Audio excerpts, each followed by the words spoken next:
Au début de toute la relation, on était bien avec ma soeur. Tout ça qui bien, c'est elle qui m'a encouragée. Non, il batté. Des fois, ça ils ont bouleversé. Je mange pas bien, la bien. Entre Henri Nanda, je dois choisir. Silence nae, aboyi. Ce qui n'a le lobby, aboyi, à lobby, ou bien Elena, ou bien Ye. Ce n'est pas comprendre les thèmes. Quand c'est un sopono yo. Oh, ils allaient menacer. Moi, je pensais qu'ils allaient menacer, tandis que ils allaient qu'ils n'zambenda linga était comment. Ils n'ont pas comme iPhone comment. Baby singa, soza poussa na ngozwa, elo onyo soza na poussa ozwa. Et yo arrivé que ba meminga penza et pas mabuana. Na benga ninga sans raison. Et quoi arrivé que na lali na lotindoto na kata sac d'op. Bon et bisanga aux docteur principal.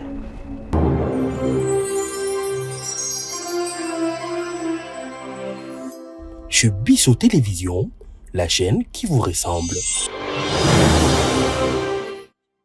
Voilà, bonjour mesdames, bonjour messieurs, bienvenue sur votre chaîne chez Bisso Télévision, la chaîne qui vous ressemble. Un grand merci pour votre fidélité, pour votre confiance.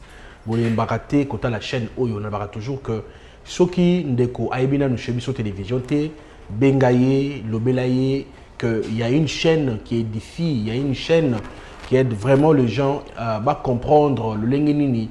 Diable azo baby sa vie à Bananzamine Bible lobby. Le diable ne vient que pour dérober, voler et puis détruire. Alors cette émission, il a pour dénoncer diable na misala na ignonso. Alors comme émission ils a dit pardon. Pardon pourquoi? C'est une émission oyo soko sala ki mutu mabe, ufinga ki mutu, blessa ki mutu, boakela ki mutu maladie, au sala ki mabe nyonso ko sala. À travers cette émission, nous avons pardon, nous avons dit pardon, Zali, puissance libéraka. Pardon, Zali, iloko nzambe a sengaka to limbisana. Donc, yepe kuna na lola, so yo limbisina sa, yepe kuna akolimbisa. Voilà, mesdames, messieurs, lelo toko yambela bino moko, il y a une sœur, elle est carapé na émission Bravo Jésus-Christ, makambuleka qui entre eux, na famille, na grande sœur, na ye, na mbala grande sœur, lelo nzambe a visité ye. Ils allaient essayer de faire des bana nzambe balwa soki amoko abongoli motema na lola esengo ezali ya toyamba moko ya biso comme chrétienne aye ko rejoindre biso na canabiso. Alors je dis un grand merci na sponsor nanga officiel Jésus-Christ de Nazareth, c'est lui le sponsor de cette émission ainsi que cette chaîne chez Bisso Télévision. Également de sponsor Yabandego Nyonso ba otala biso biso tokota kananda ko na sa audience. Moi, c'est Papa Chic Moukadi. Nous avons toujours que Motoalingi a visité Orphelinat Bravo Jésus-Christ. Ils ont mis la commune de Yamatétéka. C'est via le numéro 27A et pas Yoapi Orphelinat Papa Chic Moukadi. Ils ont mis et na kosenga na motonyo sur la bonne foi. Oui, bakobenga biso po ete bana wana bazo ya komela pe ya kolia pe batanga kelasi. Voilà. Bobenga biso na numéro zali affiché. Na kebongo ko pesa mbote na invité mo kwalelo. Yaya bonjour et bienvenue. Bonjour papa. Vous allez bien? Voilà, tous les années, c'est na émission Nabiso Pardon. Alors, on a combien d'années? Elena Mando. Elena Mando. Voilà, aux Alibongo, servante de l'Éternel. Au Lelo, au commis servante. Waouh, nous avons un bolingo. Est-ce que vous avez le sambo pour te retrouver dans Mozindo? Il y a Michel Moukalelo. Merci, Tossambeli. Éternel Dieu Tout-Puissant, on a péché, merci parce que vous accordez biso au moment où. J'ai ainsi prié. Amen. Amen. Merci beaucoup, la servante Elena. Maman Elena, comment a-t-il que vous avez les les locaux comme ça dans Nzambe? Au sein de mon dengue pour avant de faire Mozindo ya émission. Aux gérants le dengue. Vu que ça à tout moment et puis aujourd'hui, je suis appelée la servante de l'Éternel parce qu'ils ont grâce. Ok. Ils ont vraiment grâce. Ils ont grâce. Voilà, bandeko baoye baba mituna mais tout mona ndeko wapi. Au lega na Bravo Jésus. Il est nini me marayo awa na kati émission Bravo Jésus à travers cette émission, à travers cette chaîne chez Bisso Télévision. Déjà, bravo Jésus, ils ont eloko isali lelo donc ils ont na kati nanga efungwama. Amen. Nayaki awa parce que diable a la capacité au pambola mutu. Olobi non, ils ont bénédiction en Nzambe mais ils ont chemin pour kota vraiment na plan na ye. Nayaki l'autre fois parce que libala oh ngana lingana bala. Ils allaient menacer. Moi, je pensais qu'ils allaient menacer, tandis que ils allaient qu'ils n'zambenda linga été comme. Nous c'est comme la biso na vie. Tout s'attendre, tout peut mon tout peut s'enzambe faut titer. Mon tout il na ma bête parce que d'âge où est le bas, souvent le malheur est bon, ils allaient pas m'battre. Pas si moi comme la inga vraiment, les bala on a na bala. Ils allaient arrêter même moto arrêter qu'ils ont comme membre famille nanga pour allaient qui canal au nzamba taki arrêter les bala wana les bala simba qui parce que yaya mobali nanga na yaya mos na yaya nanga babima na mobali moko baronkine na bango et sali que babo ya libala nanga na mobali nanga tandis que mobali nanga allaient envoyer au diable à tiakié na nzela nanga pour na bala pour na emi manga na liwa na mona journée à l'élote pena comme serviteur et nzambete. À part wana nazalaki déjà mutoyo baninga entourage et bandé des jours memanga na mabi. Balinga ba initienga parce que na bandé ko envier iPhone, na bandé ko envier vie de luxe. Na bandor luka nazala na comme star. Pour na mokili. Mais nzoka nzambe atenga star na ye. Na bandor comprendre. Ba memanga na bandako nganga. Voilà. Vraiment, na bato malamu te na vie. Voilà. Betela biso mo ni solongo, il y a batinga qui peut être ba dérailler, ba memayo na nzela o ezali malamu te. Bana nyanga balinga mona na nganga. Avant tout kota na mozindo ya ndenge bolinga ki bo bebana na ndeko na ya mwasi. Et ça qui ndenge ni. Déjà ba camarade nanga bon. Kokola na famille passe cela ne veut pas dire que tout kufa bato passe. Et ça souffrance me dépend ça la que non envié. Mais souffrance wana Nzambe moi le pourquoi et comment est bon. Bon, mes copines baza ba iPhone, baza bien en fait. Bien on est bando ça la que na tout na bango. Bozala bwende ni. Na cela na téléphone à toucher. Bino beaucoup na ba iPhone comment? Baby singa soza pour ça na ngozwa elo nyoso soza na pour soza. Bon, on a donc un petit normal en fait. Et il est arrivé que bah meminga penza et pas marabouana. On est arrivé. Bah on va côté, il faut bah on va zinazela, bah on va ozwanga pour ça marabou bah ina mpaya. Entrer dans la katia yanda kwa marabouana, abenga ninga sans raison. Osa ni bima. Mais c'est donc akana pas explication, elle wa na pied kanda. Bima abatombo ki mes amis babino za no libanda ta bima na avenue oyo akende. OK. Na retour na bango marabo lobi wa censé te o sam kambo na tout. Ozo obligé te o yesi kabiso toza. Oyo na yesi baté. Je natika lo monete. Et ça là n'a pas si parce que o luke loko mo boye wana mo posa bala ki so mutonga o pesa ngome abenga nyo sans raison. Et quoi arrivé que na lali na lotindoto dans la carte salle d'op. Na carte salle d'op wana. Bon et bisanga aux docteur principal. Aux docteur principal. Donc na sala médecin te mais na moni babiloko tout esengaka basala moto opération. Bambeli. Donc équipement pour bimba. Bon et bisanga ngam tu fona sala opération. Au sutuka. Tellement qui bonzo to ezalé nonanga, j'ai pas pu comprendre. Na beti ndo tankara. Mais et bando zonga ya moko. Comment na rolala dans la salle d'opération boy bisanga donc il n'a docteur principal, il faut ngana salle d'opération pour muto. Tu vas intervenir dans la salle d'op voilà. Donc et comment arriver un jour maman a béli. Oh, ma mère est malade. Comme d'habitude. So maman béli, moi bah calmant et tout, mais fièvre maman est quittati. Je me suis sorti donc et ça n'a pas si ça m'arrange pas. image en doto ane elinga na vandi boye na tie boye image pende elinga comment doto ezonganga na bisi maman je peux prier pour toi j'ai touché ma mère moto na sambeli ponai na bisi dors ça va aller tellement dans un tambola tambola na ki tambola en mon retour j'ai trouvé ma mère na bisi nga kokenanga kola mukana ye à ses ceintures mieux mutu pas ses athées car tellement vie à convier ça na na continuer le sou to continuer sou ko pas marabout mususu deuxième marabout ce qu'on a ebisinga na yo bomae non bomo comment l'objectif c'était quoi attends me pose besoin nini pas marabout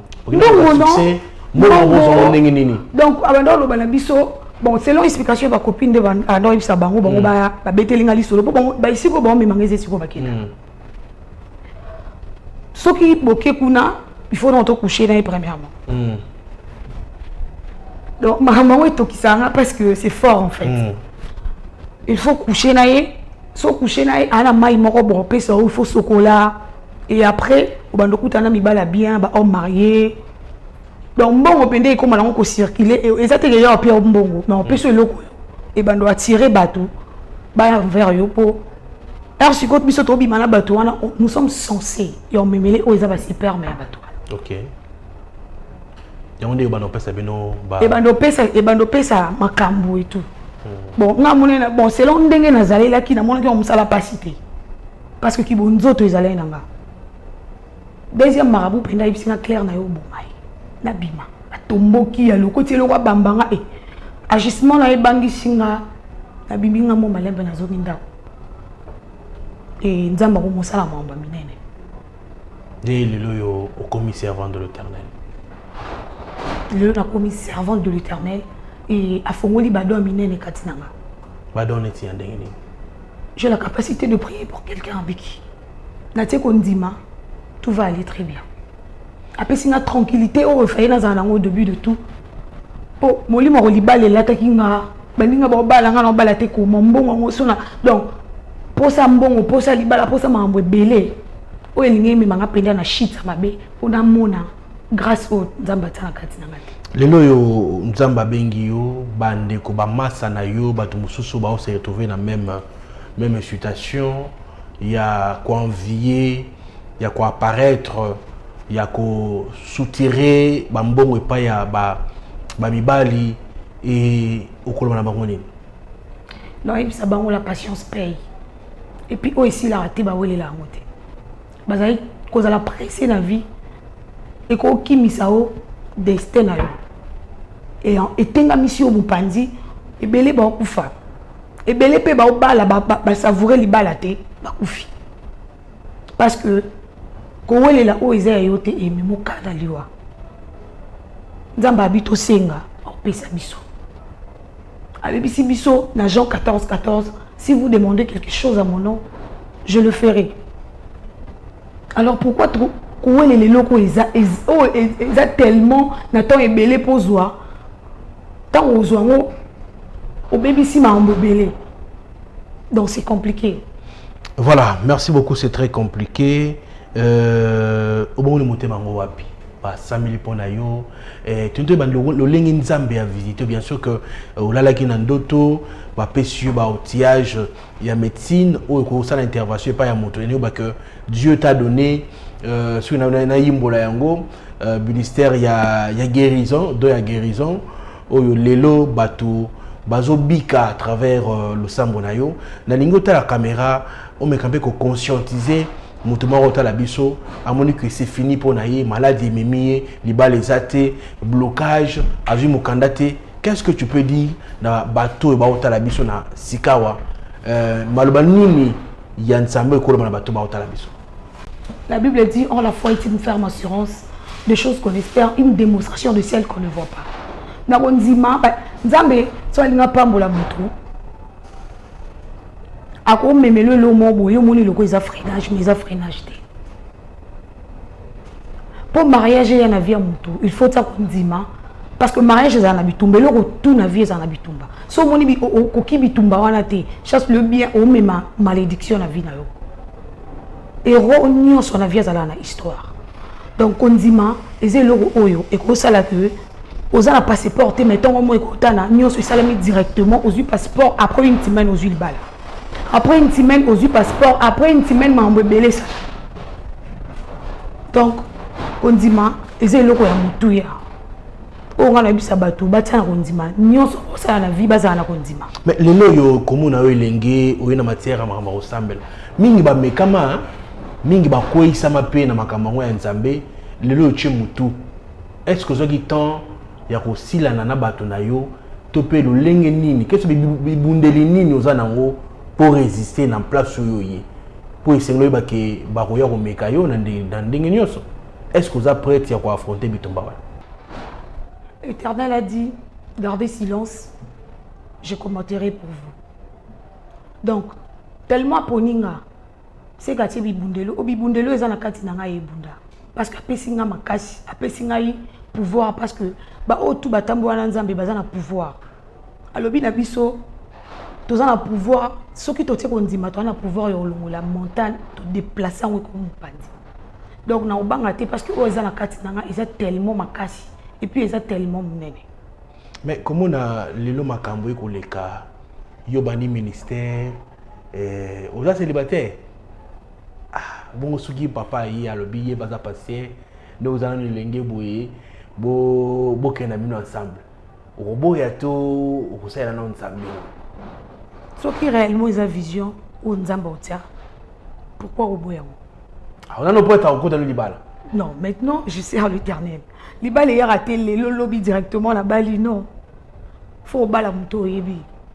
Est-ce que oza la peine yako supporter topé oko makabitumba eko ya oza na temps vraiment. Tant ils allaient. Et ils allaient kaka. Et si naïbi kinzela na ke c'est dire mais tellement dans Nzambe, il y a toujours l'espoir.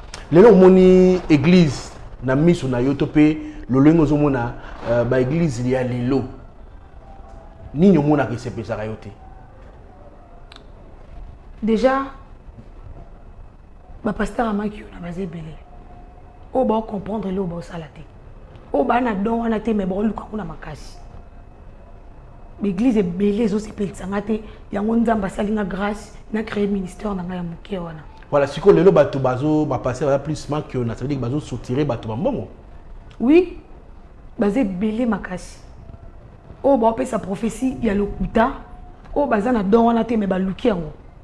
Ba luki yango na ndenge ya bonzoto. Donc ya malamu te yango wana. Bato ba retenir nini na émission kwa lelo, ezaki juste introduction. Tokoya vraiment tokuta na mozindo na témoignage na yo. Ndenge nzamba visita yo makambo mona tango pe nzambe ala eseki opongi osayi kokende kokufa makambo mona kikuna okoya kozonga pour que le peuple de Dieu mais nini bat bako retenir mko lelo. O bat bako retenir eza que nzamba salinga grâce na comme mosali na ye. Grâce wana c'est pas vraiment donné à tout le monde mais chaque apesi biso tout ma capacité auto wana ngona kati to ndako o ba misusu ba comprendre mais ba yeba que ba tsanzambe na motema bandima tout va aller très bien. Voilà, vous avez un numéro de téléphone, vous pouvez contacter. Ah oui, c'est les 0 plus 243 89 30 18 29. Reprenons. 89 30 18 29. Voilà, merci beaucoup la servante Elena. Banegba bolingo Monique Nzamba ngwaza bolingo. Na ba nzambo yo azaka souverain. Lelo yo mutu auti, ta la place auti mais nzambe a juillet et na bandi tokoza na ye a pepo na to encadré pekaka lokola ndeko na biso na Chebiso télévision. Alors mesdames messieurs, je vous dis un grand merci. Soki sponsor na biso, maître na biso azongité to kutana pona premier épisode, il y a témoignage, il y a la servante Elena awa na Chebiso télévision bon enquêter les autres juste introduction vous découvrir et nous allons commencer par épisode il y a témoignage na bandi ce qui nzambe à permettre biso la tigibino au revoir.